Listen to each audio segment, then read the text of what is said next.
E aí, galera, terminou agora há pouco Santos 4-1 em cima do Vasco pela 25ª rodada do Campeonato Brasileiro. Mais um confronto direto para o Vasco da Gama e o Vasco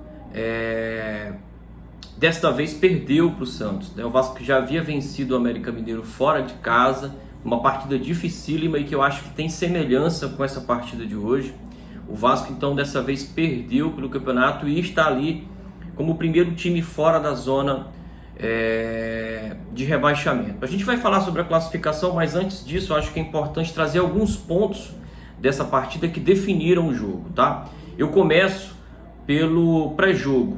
Antes da partida rolar, ali pelo dia 26 de setembro, é escolhido Daronco para apitar esse jogo, né? Um árbitro que para mim é um dos piores árbitros que existem no futebol mundial hoje. Um cara que tem sempre polêmicas ao seu redor e dessa vez não foi diferente, embora eu acho até que o lance é discutível, mas eu acho que quando o assunto é Vasco, a coisa realmente tende a ser difícil, né, de ser decidida ao nosso favor. Daronco foi escolhido para a partida, dia 26, né, e dia 29 o Santos então faz uma visita à CBF para conversar com a comissão de arbitragem do futebol brasileiro e ali pressiona, né, a comissão para que nessa reta final do Campeonato Brasileiro os árbitros não errem diante do time paulista, né? E deu certo, né? A pressão então fez com que um pênalti, para mim totalmente discutível, mas de infantilidade total do Pumita, que é o lateral direito do Vasco, dá margem para que a arbitragem possa então, através do VAR, chamar o Daronco para dar um pênalti e abrir o placar para o Santos e trazer toda a pressão que estava lá no Clube Paulista para o Vasco da Gama, né? Bom, anotem aí dois nomes que para mim decidiram o jogo.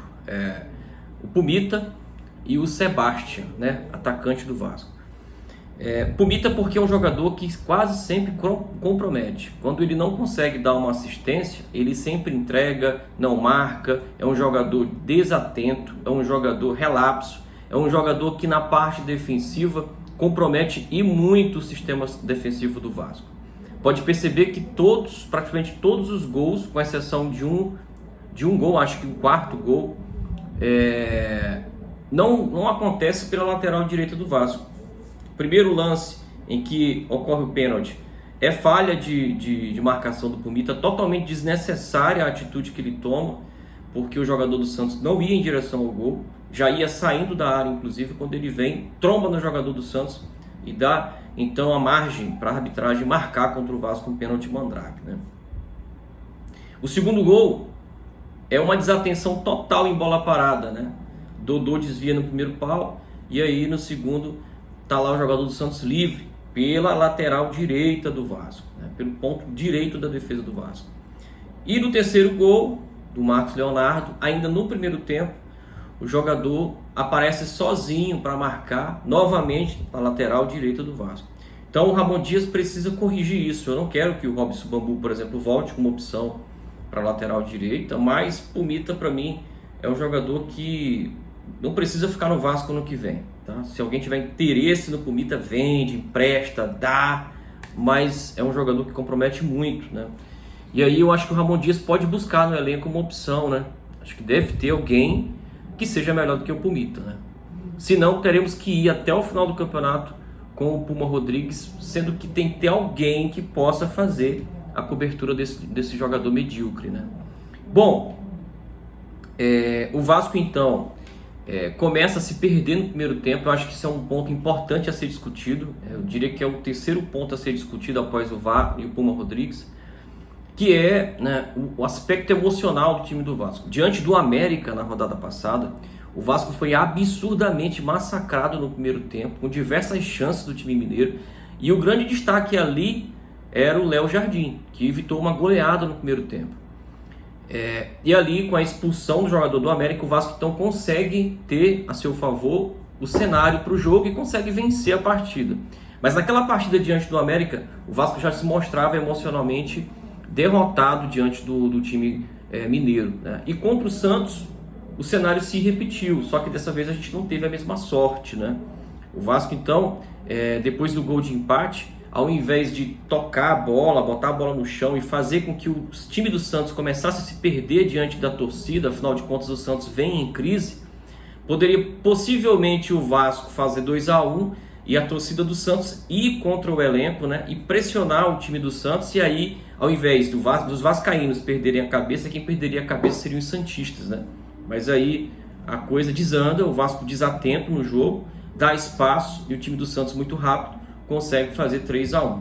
E aí o Soteldo toma uma atitude bizarra, né, cara? O cara tá ali vencendo o jogo, pisa na bola, faz ali uma gracinha, né?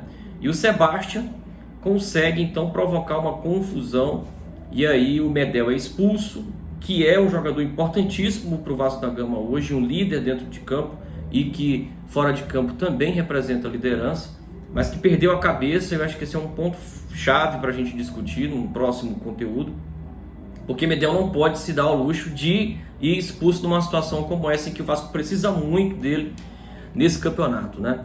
E o Sebastião, depois de provocar essa confusão, acaba perdendo um gol dentro da área ao tentar dar de ombro numa disputa contra o goleiro do Santos.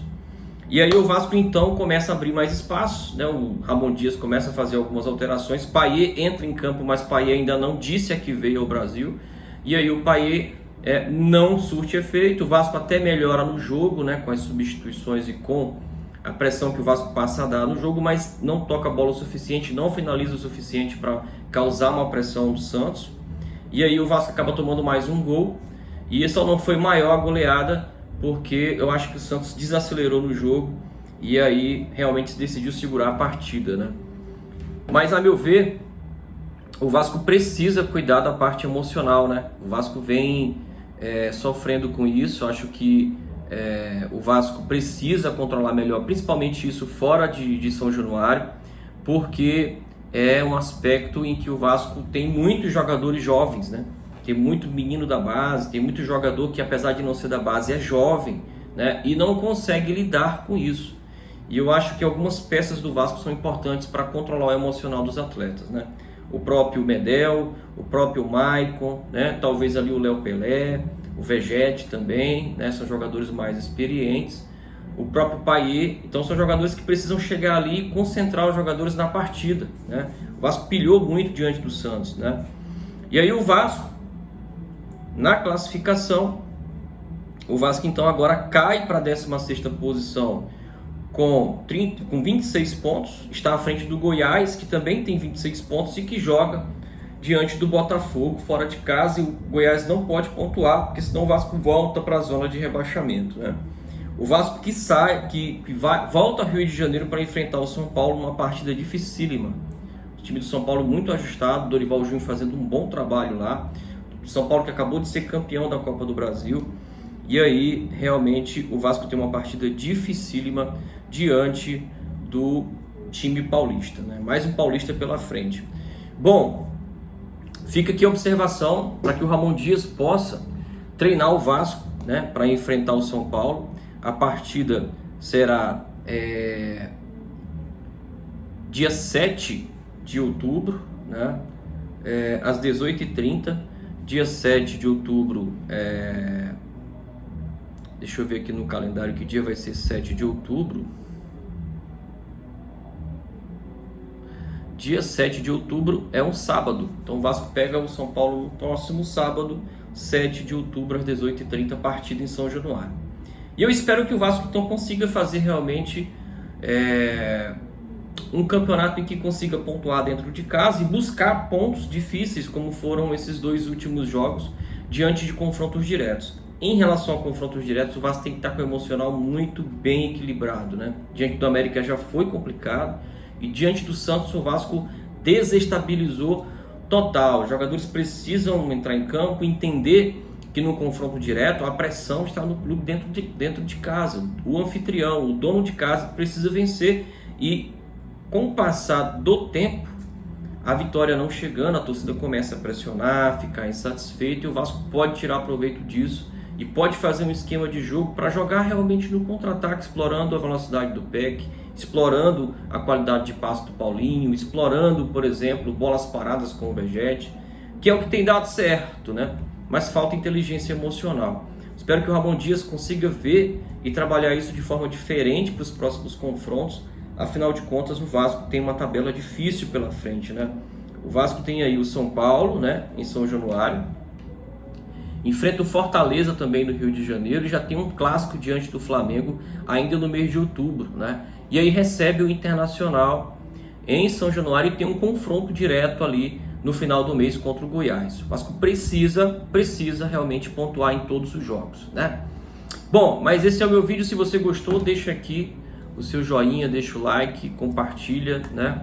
E a gente agradece você que ficou até aqui para nos assistir. Que venha o próximo jogo e que o Vasco consiga trabalhar bem o emocional e consiga treinar para realmente ficar com o controle de bola e ficar realmente com a possibilidade de pontuação nos próximos jogos.